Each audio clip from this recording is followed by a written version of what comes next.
A Stranger at Home, a True Story, written by Christy Jordan Fenton and Margaret Pokiak Fenton. Introduction. My name is Oliman Pokiak. That's Oliman. Such a name probably sounds strange to you. I can understand because there was a time in my life when it sounded strange to me too. Would you believe that at one point I could scarcely remember my own name or even speak the same language as my mother? Well, it's true, the outsiders had locked my tongue with the spell of their education, but I was named for a stone that sharpens a knife, and I was strong. I could not be worn down. Chapter 1. The boat crunched to a stop against the shore. My fingers gripped onto the side of it as I propelled my body over the edge. "No!" I heard my friend Agnes call with a restrained cry. The shore was packed with people, though Tuktoyaktuk was very small. I pushed through the crowd, my canvas shoes rolling on the tiny pebbles as I searched for my family. It had been so long since I had seen them. I heard a voice I recognized. It was my mother's. She was speaking to my siblings. I turned and followed it, making my way through the throng to where she stood with my 2-year-old brother, Ernest, tied to her back, and my sisters, Mabel and Elizabeth, still looking up at the boat for me to disembark. I wondered why my father had not run to meet me the minute my feet hit the shore, but he was not with them. I stood proudly before my mother and siblings and waited for them to rush toward me. My mother gave me a strange look, as if to question why I was standing before her. I smiled, but she crossed her arms and shook her head. "Not my girl! Not my girl!" she shouted up to the dark-cloaked brothers, in the only English I had ever heard her speak. I turned around to look at them where they stood, perched like birds of prey at the rail of the Immaculata. Their beady eyes studied me. If my mother didn't recognize me, I was certain that at any moment they would pounce on me and carry me back to their outsider's nest up the Mackenzie Delta. I could not understand how this could be happening. After days of being cramped aboard the small Roman Catholic boat, going ashore to stretch our legs only when we stopped to drop my classmates at their various Arctic settlements, this could not be my welcome. I had seen many mothers cry and several fathers turn their heads to hide their own tears as they welcomed back their children. After being gone for 2 years myself, I had all but lost hope that this day would come for me. But as each child left the boat on our way farther and farther north, my optimism grew. It grew until we reached the mouth of the Mackenzie River, and then the hope inside of me erupted. The boat could barely contain the overwhelming anticipation I shared with my classmates. We had all waited for so long to be reunited with our parents in Tuktoyaktuk. Only my friend Agnes did not seem to be excited. When the shore came into view, its long, thin peninsula stretching out to meet us, I felt so happy I was sure I could walk on water like Jesus had in the nuns' stories. Not even Agnes's reluctance or the brothers' glare were enough to suppress the loud cheers that rose from the rest of us. The bank swelled with people, perhaps double the 100 or so who lived in Tuk most of the time. Like mine, others' families had come from afar to collect their children. The trapper's daughter saw her father in the crowd and hugged her older brother, crying for joy. They had been gone just as long as I had been, 2 years. A short summer the year before had left many of us locked in by the ocean ice, with our parents unable to make it all the way to Aklavik to pick us up, or to arrange to get us from Tuk. The 2 older Gwich'in girls jumped up and down and waved to their family on the shore. The one named Catherine, who had always tried to bully me at school, was the happiest because she was now 13 and the outsiders could never make her go back to their school. I wasn't going back either. I was going to tell my parents how awful the school was so they would never make me leave the safety of our home on Banks Island ever again. Now on the shore, I looked up from my unwelcoming mother up to where Agnes still stood on the deck of the boat. She offered me a look of sympathy. Her own return had been painful the year before when she had gone home to Tuk for summer break. I turned again to my mother. Our eyes were level. I was no longer the little girl who had always looked up at her. I was desperate to find a glint of recognition. There was none. Her face was still scrunched in protest, disbelieving that I was her child. "Not my girl! Not my girl!" she called again to the brothers. I looked again to the boat behind me where the brothers stood, and I tensed, ready to run if they made a move to come down and haul me away from my family. I was going to bolt. I'd run to the end of the peninsula and jump in the ocean if I had to. I was not returning to the school with them. I was never going to let them take me back. It was their fault that my mother did not know me. It was because of the brothers, the priests, and the nuns that she could no longer see who I was. They had cast an outsider's spell on me with their endless chores and poor meals. They had turned me from the plump, round-faced girl my mother knew into a skinny, gaunt creature, and they had cut my long black hair into a short, choppy bob. They had spent 2 years making all these changes. I was now 10, and several inches taller than I had been when my parents left me at that school up the river in Aklavik. I scanned the crowd for my father. He had to come save me. One of the brothers stepped out onto the gangplank, and I leaned forward to run, but I was saved. My father emerged from the crowd and caught me in a tight embrace, the smoky smell of his parka wrapping around me. His strong hunter's hands stroked my hair. "Oliman," he said to me, the special name I had not heard for 2 years. I whispered it to myself. Oliman. The Inuit name my grandfather had given me felt strange to my tongue. I could not remember the last time I had thought of the name, let alone heard it spoken lovingly in my ear. I no longer felt worthy of it. It was like a beautiful dress that was far too big for me to wear. At the school, I was only known as Margaret, and Margaret was like a tight, scratchy dress. Too small, like my school uniform. Not wanting my father to see that I was no longer his Oliman, I buried my head against his chest. I felt a soft touch, lighter than my father's, on my back. A familiar, warm touch that worked its way into my heart with a tenderness I had not known for a long, long time. The only one person had ever touched me so sweetly, my mother. She slid her hand from my back and around my chest, reaching for my buried face. Her fingers were smooth against my chin. I shrank from them, filled with shame at having all but forgotten how affectionate a touch could be, and cried until my tears turned my father's parka wet. My 8-year-old sister, Elizabeth, approached us first, while 7-year-old Mabel hung back.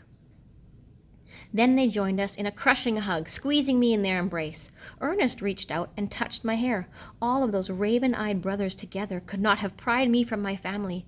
I was safe. By the time we separated, the brothers were pushing the Immaculata off the shore. They were moving on. Catherine and the other Gwich'in girl would soon be leaving too. The supply barge had been in Aklavik when we left, and it would arrive here in Tuk any day. After that, Catherine would go with her people far to the southwest of Tuk, and I would never have to see her again. The trapper's daughter and her brother would also be going. As I watched their mother kiss them, I wondered how they felt about the school. Being outsiders like the nuns and the priests, they had not found the school so hard, but I could tell by the way they clung to their mother that they had missed her, just as I had missed my own family. I caught Agnes's eye, and she smiled at me, waving goodbye as she supported her mother as they walked up the bank and toward the tiny village of log cabins and tent homes. I hoped I would get another chance to see her before the barge arrived, and I left with my family for our distant island.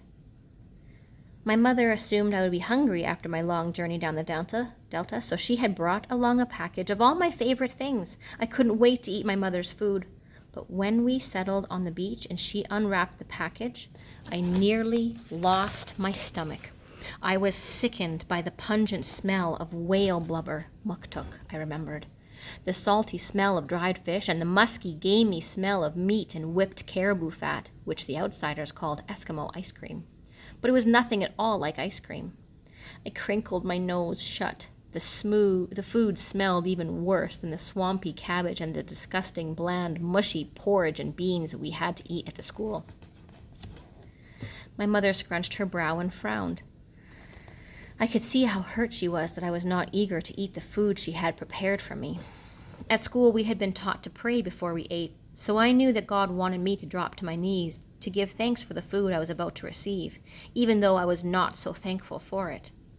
My family's eyes were on me, though I could not find the courage to pray in front of them all. I made a note to give thanks later when I was alone, and took a cubed chunk of blubber, muktuk, between my fingers. It felt like the bottom of my canvas runners. Reluctantly, I put it in my mouth. It was rubbery and strange to chew, and the taste made me a gag come to my throat. I swallowed it down. The fish, which I reminded myself was called pipsy, was salty, and the Eskimo ice cream was so rich that I wanted to stick my head in the bay and wash away the taste. It all sat in my guts, filling me with a heavy, greasy feeling. I was hungry and I wanted to please my mother, but it was too much. It was all too much, the way my little brother studied me as if I were a strange species of fish that had washed ashore, and the way my mother touched the ends of my hair and sobbed that her little girl had been turned into an outsider. I no longer belonged to my own family. I assured my mother that I wasn't an outsider, that I was still her daughter. No, it's me. I'm still the same. But my words came out in English, which she could not understand, instead of Inuvialuktun, our native tongue. She cried even harder. This was not the reunion I had dreamed of for 2 years. Every long Arctic summer day without darkness, and every longer sunless winter night. I just wanted to go home. I wanted us to load up the North Star right that minute and travel back across the Arctic Ocean to Banks Island, where my family always spent most of the year. Everything would be fine once we returned home, where I would be surrounded only by our small community of friends, far from all the outsiders, except for those who traveled with us and practiced our ways, and not the ways of the nuns. Banks Island was 1,000,000 miles from the school in Aklavik, far enough that the outsiders would be unlikely to come for me again. I needed the open ground beneath my feet. I needed to look out across the land dotted only by our tents. I needed to climb the hill above the cemetery and see a world that was truly our own. In that world, the outsider's spell on me could be broken, and I could forget. "When do we leave for Banks Island?" I asked my father as I scanned the boats down the shore from my beloved North Star. "Oh, Oliman," he said to me in English, which he had learned at an outsider school many years ago. "We won't be going back. We have decided to stay here. We are going to try hunting and trading here in Tuk, and I can pick up extra work as a special constable for the RCMP. Mr. Carpenter will be leaving on the North Star without us." I felt like a fish pulled up and plopped onto the ice, helpless and unable to find my way back to where I could breathe. Instead of walking down to the shoreline, to our people's camp next to the place where they had moored their schooners, we headed to the village. Over and over I looked back at the bay. I was glad to be free of the brothers, but I had not left the outsider's world. This was still not home, and now I knew that I would not even be going there. When we passed the Hudson's Bay Company store, my mother asked my father to stop and buy me some of the outsider's food. He laughed for a good while and told her that I was still in Nunavut. When I got hungry enough, I would eat. My mother and I looked at each other. Neither of us was sure. My spirits lifted when we made it to our canvas tent, which was set up on a wooden frame near a small lake a short way past the village. My father's dog greeted me with yelps and barks. We had no animals at the school, and I had missed them so much. I reached out to pet one of the 9 sled dogs, but it nearly took off my hand. "Wait until you wear our scent again," my father said, drawing back the canvas door. I followed him into the darkness and stood blinking as my eyes adjusted. Then I smiled a slow smile. It was exactly as I remembered it, just as it had been on Banks Island. The cook stove stood near the center, the table close to it, and my mother and father's bed was against the south wall. I leaned forward, ready to race for the spot under the bed where I had always slept, but I stopped myself. It probably belonged to one of my siblings now. I looked to my mother, and she nodded with a smile. It was still mine. I dove under the big bed and onto the quilt that covered my small mattress. As I rolled to face the far side, I saw a small stack of my half-sister Rosie's books, which she must have left behind after her last visit. I was so excited to have something to read, but I was sorry I had missed seeing her. I wanted to tell her how bad I felt for not believing her when she warned me how awful the school was. So many things had happened already, and it was barely past lunch. I really needed to talk to someone like my big sister, who understood what I was going through, but I would have to settle for her books. I just wanted to curl up in my bed with them and drift off to sleep while the warm red glow of my father's pipe illuminated the dark tent. My father peeked his head under the bed to see what I thought of the books. I hugged one to my chest. It was such a gift. My father had a kettle in his hand, and as he rose to put it on the stove, I crawled out from my sleeping place, still hugging the book. My mother was at the foot of their bed, searching through a large wooden chest that held her things. At last she pulled out one of her old parkas, a rich burgundy one embroidered with cream flowers. A detailed delta braid ran down around the hem. Lace decorated the shoulders and the wrists, and a stunning burst of wolf fur stood up around the hood. I remembered how beautiful she had looked in it long ago when we had come to a wedding here in Tuk. It was my favorite of her parkas. She looked at it a moment, then set it in my lap. "For me?" I asked, pressing the fur to my face. She smiled and nodded, understanding my gesture, if not my words. My sisters came through the door of the tent with my brother just as I pulled it over my head. I was now as big as my mother, and I felt very grown up in her parka as I strutted around the tent for all my family to see. Elizabeth narrowed her eyes. I could tell she was envious, but I felt no pity. My mother's parka could not take away 2 years of shivering in my thin, ill-fitting uniform and canvas bloomers, nor could it make me forget the shame of being forced by a cruel nun to wear the school's only pair of bright red stockings. Being teased about how fat my legs looked in them had been the most humiliating experience of my life. But the fur of the parka's hood against my face helped me to feel like I was no longer that powerless girl. I needed my mother's parka in a way my sisters would never understand. We drank tea, and I did my best to answer my family's questions, my father translating everything at first. After a short time, a few of our words came back to me. I was not able to respond to many of the questions on my own. It was frustrating. After only 2 years away, I could barely speak my own language. I had tried to preserve my memory of it, but what I had retained was like a clump of dry dirt that turned into dust in my hands. I wanted to laugh and giggle with my sisters, to tell them stories and teach them what I had learned, but my words were too few. I could speak to them only with a phrase or two and heartfelt smiles. "Mamaktuk," I said, pointing to my tea. "Tastes good." Everyone smiled. My mother's smile was widest of them all.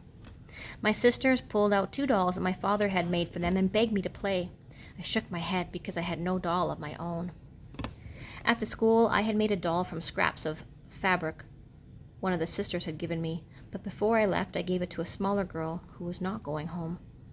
My sisters pawed at me for attention. I had no words to tell them why I did not want to play their game. Mabel picked up a caribou hide ball, and Elizabeth pulled me outside by the arm. We tossed the ball and ran until I forgot how homesick I was for Banks Island and how much I missed my friends from the school. It was so good to be back with my family. By supper time, I was very hungry, but still I could not eat. My mother stared at the table and cried. She worried that I would starve to death, but my father said something to her, then turned to me and spoke in English. "You'll eat when you're ready, won't you?" I was unsure as my mother. The pain in my stomach was growing, and I wondered when my body would know that it was ready. Before bed that first night, the family gathered around me as I read aloud from a book that a kind nun had given to me. Mabel was the same age I had been when I fell in love with the stories my big sister Rosie would read to me. Elizabeth was the same age I had been when my love for those stories and my desire to read them led me to the outsider's school. I wished Rosie were there to watch our siblings listen as intently as I once had. Even though they could not understand the words, my sisters' eyes grew wide in the dim lights as they strained to comprehend what I was telling them. My brother Ernest sat on my lap and looked at the pictures. My father translated for me, and they all marveled that I could now decipher the outsider's words. Even my mother was impressed. I could tell by the way she kept looking up from her sewing. Just as I was getting to a good part, my father looked up from his seat at the table and told us it was time to go to sleep. My mother tucked my sisters into the bed they shared, and my brother got under the covers of my mother and father's bed. I crawled under the warm blankets beneath where my parents slept and gazed out at the glow of embers from my father's pipe. A heavy ocean-like sleep settled over me, and I drifted off to the dream time. It wasn't Banks Island, but it was home. Even though I missed my friends at the school, nothing would ever make me go back. I belonged here in this tent with my family. I wasn't able to hide away on a distant island, but maybe, just maybe, the dark walls would ward off the outsider's spell.